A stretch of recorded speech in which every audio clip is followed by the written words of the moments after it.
যারা ফেসবুকে কাজ করতে এসে তারা ভিডিওতে মিউজিক ব্যবহার করে, তারা ফেসবুক থেকে কোনো দিন সফলতা পাবে না। আমরা নিজের কন্টেন্ট দিয়েও আমরা ফেসবুক থেকে সফলতা পাই না, অথচ তারা মিউজিক ব্যবহার করে কিভাবে তারা ফেসবুক থেকে সফলতা পাবে। আপনি যদি নতুন কন্টেন্ট ক্রিয়েটর হয়ে থাকেন, এই ভিডিওটা আপনার জন্য।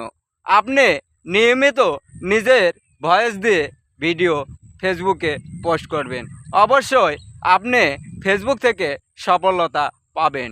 আপনি যদি অন্যের মিউজিক ব্যবহার করেন, ফেসবুক আপনাকে অবশ্যই ইস্যু ধরায় দেবে। আপনি যদি অন্যের মিউজিক ব্যবহার করেন, আপনাকে যার মিউজিক আপনি ব্যবহার করবেন, আপনাকে 20% লাভ দিতে হবে, না দিলে ফেসবুক আপনার মনিটেশন নিয়ে যাবে। এই 20% অন্যের মিউজিক যদি আপনি ব্যবহার করেন, ফেসবুক অটোমেটিক কেটে নিয়ে যার মিউজিক আপনি ব্যবহার করেছেন তার কাছে দিয়ে দিবে।